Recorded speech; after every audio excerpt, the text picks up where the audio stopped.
I bring on my guest, Holly Freishtat, who's the Senior Director of Feeding Change at the Milken Institute, and Caitlin MacLean, who's also Senior Director, but of Innovative Finance at the Milken Institute. Thank you both for being here today. So I'm wondering if either of you have a sense for how quickly food systems transformation might, for lack of a better expression, come from behind and shift quickly. The answer is it's not going to all shift equally at the same time.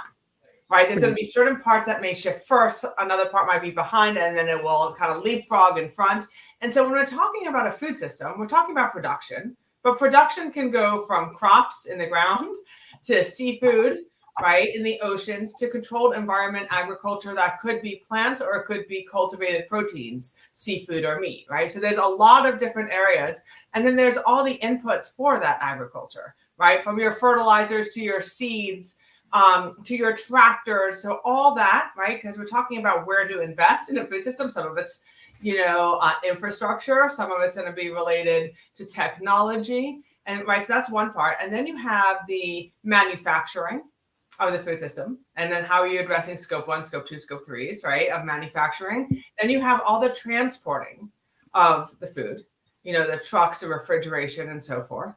Then you have the actually built environment of how it's being sold, all the stores, right?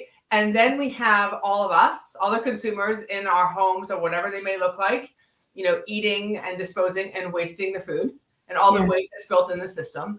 And so that's the whole food system. And so when we start to look at how do we invest and what's going to go first or second, we're starting to see it very much in little pockets here, little pockets there. We really can't guess what's going to go faster or slower.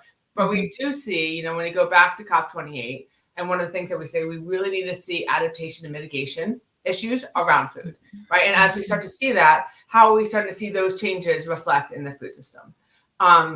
We're seeing AI is changing a tremendous amount in our supply chain right now, creating some efficiencies that are really going to help. And I think that's one that we're seeing quite a bit of movement in supply chain.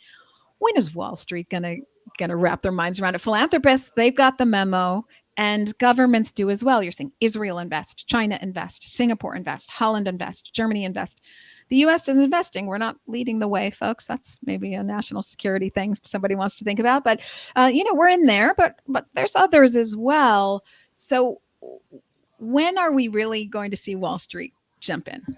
Yeah, it's a great question. And I think as you're talking, even just some of those countries that you mentioned, sometimes necessity drives innovation, right? So sometimes it's, the people who see that there is the risk there and they understand, kind of how to identify that and price that, or it's the market demand. And as Holly was talking, I was thinking about some work we had done almost 10 years ago now on the electric vehicles market, and trying to get people to transfer to, kind of at least a hybrid or an electric vehicle. And I'll say that 10 years ago, that was still actually a big ask. And there were people who didn't understand kind of what the options were. There wasn't great infrastructure, going back to your kind of comment about the infrastructure in terms of charging stations. There weren't great models for, was it exactly what I as a customer wanted, because did it look like the car that I already have or the function of the car that I already have? And that answer was no. So there were a whole host of market dynamics that needed to shift. And we were trying to get Wall Street more interested. And they were saying, we don't really see the upside. And what did it take? It took, kind of having government incentives, government carrots to come in and say, we're going to incentivize not only the production of cars, but also the purchase of cars. We're going to help it make it easier for the customer or the farmer in this case, but you know what I mean, in your example, to use the technology that we now have. It also takes the market to say, listen, we might, if we're Ford or we're Toyota or we're Tesla, more appropriately, we're going to make this a real market opportunity, and we're going to drive demand. And then all of a sudden now Wall Street is extremely tuned into this trend, right? And so I think that how do you get them engaged? We need the government incentives. We need the government carrots. we need, in terms of at every level, we need to focus on how you get adoption, because even if you have the nice new technology, it doesn't really matter if no one's using it.